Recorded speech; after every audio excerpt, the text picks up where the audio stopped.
Okay, so I can start actually with the intro. I suppose we will be turned offline immediately at past, right? No. You'll have time for questions. The next event is not Ah, until all right. 6 o'clock, so there's no rush. Okay, It's perfect. just exceptionally the last event was delayed. Yeah, no problem.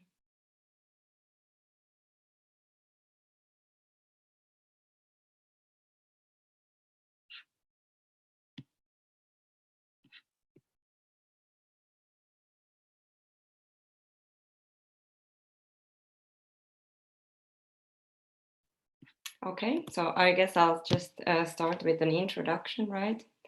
Hi, everyone who is already here in the channel. It's a great pleasure for me to be part of this hackathon this weekend versus virus. Amazing. I'm just jumping a little bit between the sessions, but I've been actually very focused on mentoring one group. And I have to say, they have an amazing buzz and they have already reached so much during this short time. I hope you are also experiencing similar things. I'm sure that each team is slightly in a different phase of this whole innovation process. So actually, I'm going to give you a little bit inputs, no matter in which kind of phase of the innovation process you are. And also, I think it's always good to go a little bit back and reflect what you have already done. And if you really follow the steps through carefully and a little bit, take a little bit reflection also into the picture. Okay, in this nice functionality, I kind of change my slides for some reason. So I will switch the presentation and hope that I can switch the slides here. Sorry about that. I've had this problem with Zoom before. So let's see if I can change manually the slides. Perfect. So who am I? I'm Nora. So my job is to lead different kinds of innovation and startup projects at the Impact Hub Bern and for Impact Hub Switzerland as well. So I will start with why, because this is how we start all our projects. It's very important to ask yourself, okay, why should I even visualize? To me, a very good reflective example is if we talk about architects. So imagine that there is a group of architects around a table and they start discussing about what kind of building, what kind of skyscraper they should now build. I mean, this discussion can go on hours and hours. And then if they start drafting after this discussion, they will probably all draw a little bit different kind of skyscraper. And maybe then they have to kind of start the discussion from the beginning on. So how architects usually work, they actually start from the drawing table. So they have some kind of visual sketch at the beginning, and then they start step by step developing their solution. This is, I think, relevant in any innovation project. Was it a product, service, or application that you're developing? I don't know how many of you are familiar with design thinking in general. It can refer to an innovation process, methodology, it can refer to tools, but within all these different approaches to design thinking, there are a few similarities, and the visualization is really in a key role. Here you will see kind of the step-by-step approach as the phases of design thinking. So design thinking method always starts from emphasizing. So you try to understand your customer or your target group as well as possible. In the next step, you try to define what you want to offer them, what you want to reach. Then you need to do some brainstorming, the ideation. And then as soon as possible, you should start building your prototypes. And when you have a prototype, you want to test it by real customers. So I hope you have followed something in these lines of innovation process already now and are in a specific phase of this process now. I would say that one thing is really common to all these phases, and this is visualization. So just to give you a few examples. So to me, these are the really core principles of design thinking: empathy, ideation, and experimentation. In the phase of empathy, which is mostly at the beginning, but should follow through the whole process, the better you understand the needs of those who you're designing for, the better your solution will be. So here, an example of visualization would be to draw a customer journey. If you haven't drawn a customer journey, go and Google it. You will find many great templates for doing that. And that might help you to kind of open up and realize whether you're really developing the solution that your target group needs. Or your user.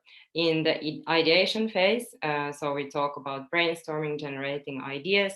It's also very important to sketch some ideas, draw something. If you are talking, like I mentioned in the example about architects, when you're talking about an idea, it might be that the other person understands it completely differently. But when you have even the tiniest, simplest sketch, it's often much easier to move on in the discussion and say, I agree on this point, but this I see slightly differently.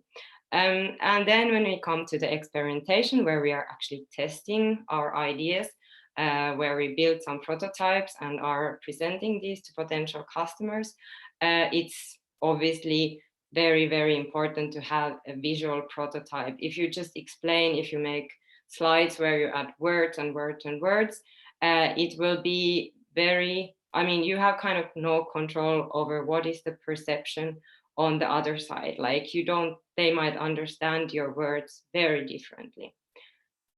Okay. So yeah, I hope most of you have some sort of idea by now. Well, was it an app? Was it a service? Was it another solution, a product? So you have sketched it out somehow and you've gotten good feedback. The team feels like, yeah, great. Now we can implement this. So let's do our MVP. You should take a minute and stop and reflect. You might have forgotten to design it. So, oh, you still don't see my slides changing? Oh, I'm sorry, I'm sharing the wrong. Yeah, okay, thank you for this. It is because I changed the way to show slides because the slides were not functioning. I guess I have to change it from somewhere. I will just stop and restart the sharing. And I will pick the other screen. Yeah, no, it's still the wrong one. I don't know why it doesn't want to. Okay, let's go here. Yep. Okay, so I guess you're still unfortunately at the first slide. Do you see my slides changing now? Perfect. Okay, so because I obviously visualized many things, there is not much text on the slide, so you didn't miss in that sense much. You just missed, unfortunately, the visualization, which is important. So maybe now you also see the difference between when you have, oh no, it stopped again. This is very strange. I haven't had this issue before, so I actually cannot. Okay, now I have the control again. Okay, so maybe this will help you also now to realize that it's important to visualize, because now if you see the phases of the design thinking that I explained before, you might get a better idea of what I was talking about. So these are the basic phases of design thinking that I mentioned earlier.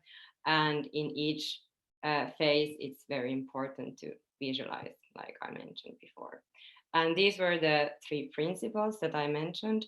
I think there will be a recording on YouTube of this session afterwards.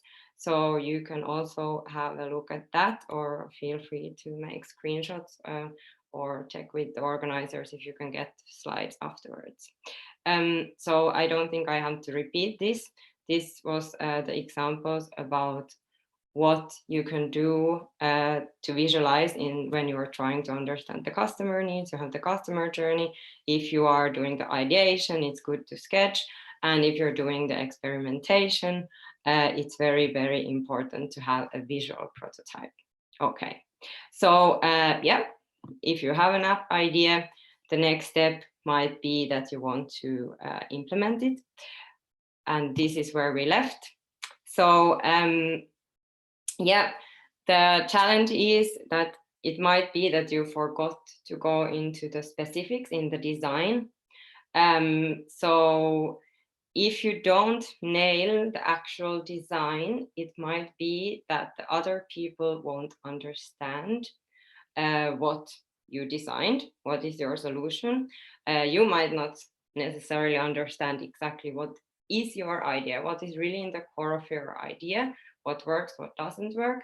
And you can give it to an engineer who will design it. No matter, even if you are the engineer, it's important that you have a clear picture of what you want to develop, because it's very common that if you don't, you will start to develop a solution for everyone and everything, and then it ends up into something like this in the picture. Okay, so what does design mean? Does it mean drawing?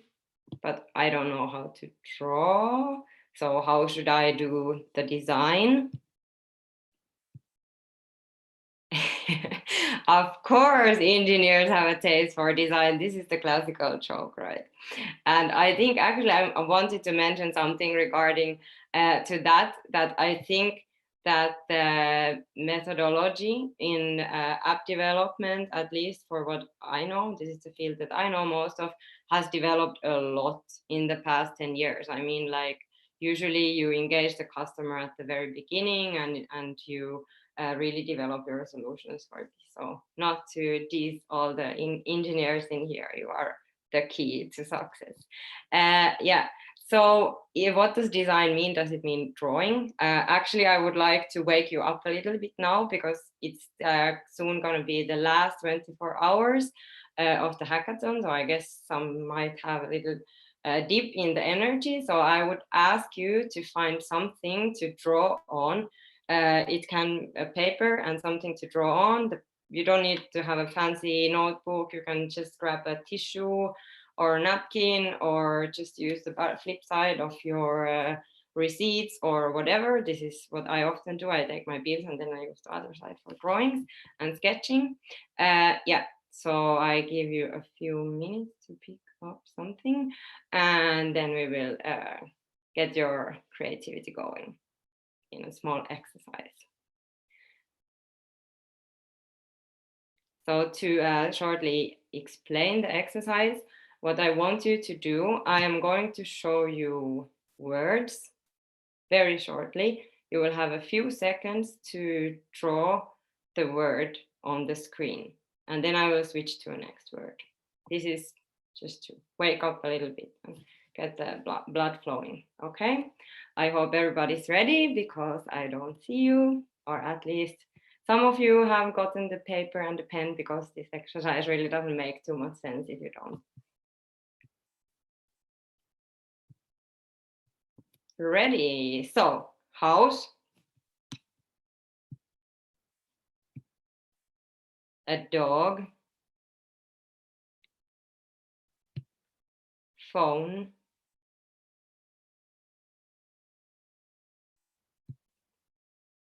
sky,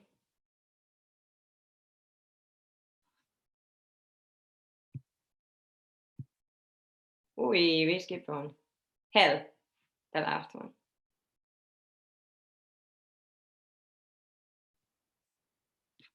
Cool. I hope that some of you at least managed to draw some fancy pictures.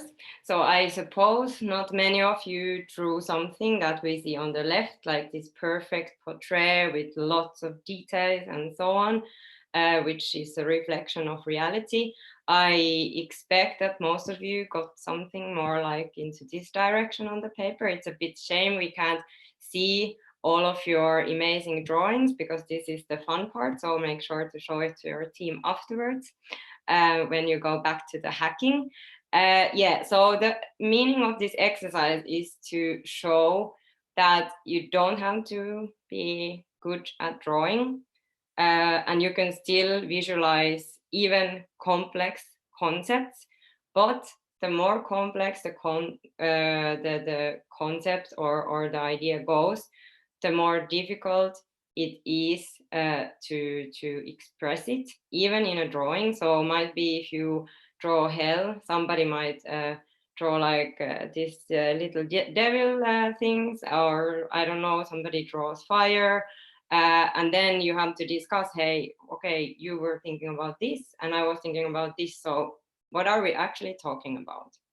So this is why it's good to draw, because you might talk like hours about hell, but actually the other one has a totally different idea of it in their mind than the other person. And this is also related to your brain's two modes.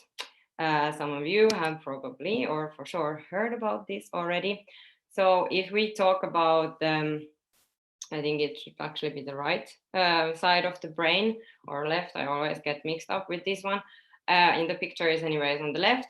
So we often, if we use words, if we talk, we use the logical side in a way. So our brain is really good at organizing data, putting it into sequences, finding causal connections, being analytical.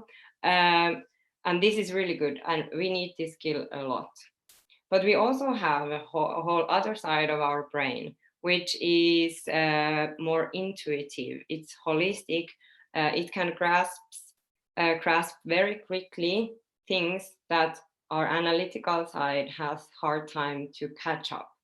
And this is actually why we can say very quickly, if we see a picture, if we see a prototype of an app, we can quite quickly say like, something is not right, or something is missing, but you might not be so sure exactly what it is. And in the first phase, it's this intuition that tells you that something doesn't really match. And then you're gonna have to go more deeper into the analysis. What is it that doesn't work? But you might not get to this intuition at all if you don't draw or if you don't produce any visual examples or prototypes. So it's sleeping again. Let's go. So I would say that now, no matter at what phase of your innovation process you are, get creative, try to grab whatever you have at home and build visual prototypes. So, I mean, prototype, for me, it means anything. It can be a drawing of your idea. If you get stuck in your discussions to say like, hey, let's draw it quickly, or somebody draws it and then people can comment on it. This is very useful, but obviously it is like, it's a must if you want to go now slowly into testing your prototype and getting feedback on it. So I'll just give you here a few inspirational examples. So on the left side, you see something that we do often. I'm quite sure that some of you have Legos at home. I already heard actually that some have built some very exciting prototypes from Legos. This can be something fun. Of course, we can't play with Lego together now, but at least somebody can build it and someone else can comment on it. Just use paper and pen, very easy. The second one is a prototype of an app. So you just slide the paper that represents your smartphone in order to show, okay, from this screen I'm going to shift here and then I can shift back. This other paper and cardboard prototype is here to represent some kind of drone. And the last one is actually you just took some cardboard and some words from a magazine and then put old receipts in, and now it represents like this vending machine for free coupons.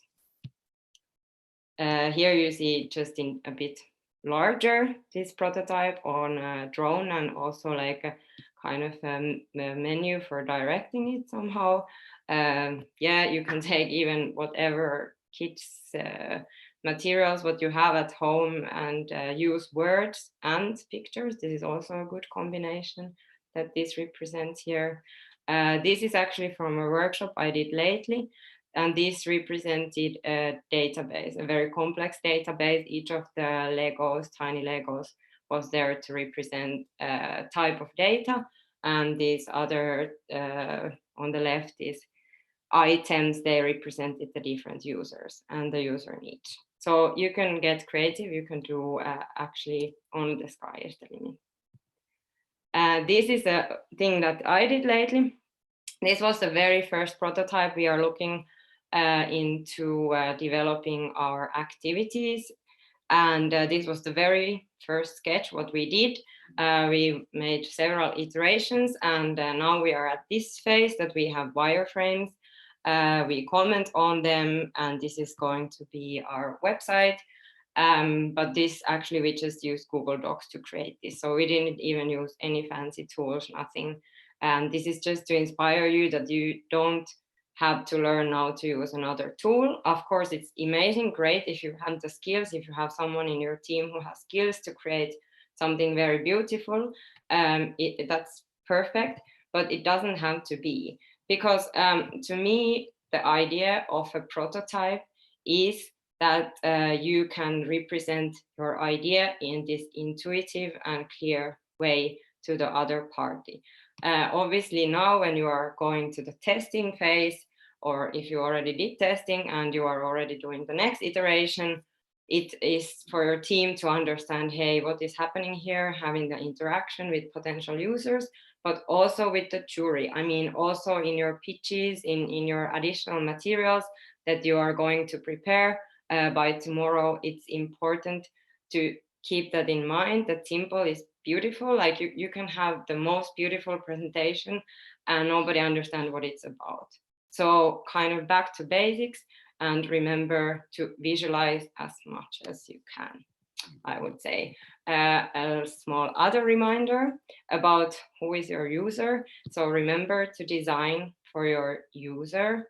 This is like, you see they are using this V console, I think it's called in English as well. And they designed it for kids originally, that they could play and do this more movement games like play tennis at home or and so on. So they were thinking about the needs of the kids. So maybe like that it doesn't break that easily, this handle, and that kids understand how to use it. At some point they realized, however, that it's also an interesting tool or a device for older people. So here is a group of elderly people who are playing something like bowling, I think. And this group of users, they have slightly different needs than the kids. So they might not see that well. They might have some motoric issues in their hands. Obviously, like kids, or if they're very small, they might have similar issues. And maybe they can't hold heavy items anymore at this age, and such things. So actually this kind of looking into these two groups of users helped the V developers to figure out, okay, we need to have really big buttons in the tool. It has to be light enough, it should not break easily. You need to have the wristband. If somebody like drops it, it doesn't drop on the floor and break down. So especially if you are developing something for kids or for elderly, it might be interesting also to imagine, what if this other group of people would also want to use our solution? Could they also benefit from a similar solution? Just to remind you to keep the end user in mind. Okay, so this is just my kind of little takeaway for you to take with you when you start to think about the pitch slowly and what you want to present to the jury and to the mentors actually who are going to evaluate your project as well. So these are the three fields that you need to consider when you're creating an innovation. Feasibility is obviously it's the tech side, like is it possible to create this? How possible is it? I mean, it's okay if you don't have the skills right now, but think about what would you need in order to realize it. Viability, so it's a lot about if you can finance this somehow. And desirability is, of course, if somebody really wants to use it. Does it really bring the value that you thought about at the beginning of your challenge? Like, are you really solving the challenge to those people who you consider in your challenge? I'm not going to show you these examples because you can just like Google it and watch it yourself if you want, but I have two fancy examples of a prototype just to inspire you. As I mentioned, keep it simple. Simple is beautiful, and it's more important that people understand your idea than that you have like the most perfect prototype. But you might want to pick some pieces and ideas from this prototype. So you can Google IKEA vision prototype on YouTube, and you will also, or like search for it on YouTube, and you will also find it. Then this one is Amazon Go. You will also find it if you search on YouTube. This is a video like about how the customers go for groceries, so might be relevant for some of you. I saw some challenges around this, just that you have a screenshot or something. Yeah, so coming to the end, I was thinking when I was asked to do this presentation, like, okay, are you gonna show some tools or so on? And I thought about it and I said, like, look, it really depends on the personal preferences, your tech skills, your experience, the solution you're developing, which tools are going to be relevant for you. So to me, it's always still to start with the paper and pen very traditionally. And when you have that pinned out, you can try even just basic solutions like PowerPoint, and then kind of move on to more advanced tools. Actually, one from our team, it's called actually Marvel app. If you Google it, you will find it with Marvel app. One from the team that I'm mentoring actually recommended this. This is amazing. If you are developing an app, you should definitely check this out. And these other ones are also rather for tech solutions. So if you're developing an app or website or web-based solution. Yeah. And I guess like if you have some suggestions, maybe you can also write this on in the chat if you have some favorite tools, so you can share it with the other ones. Yes, and if you have, like, I think there is a Q&A. We still have time. Yep, we have time for the Q&A, which I cannot see, unfortunately, at this moment.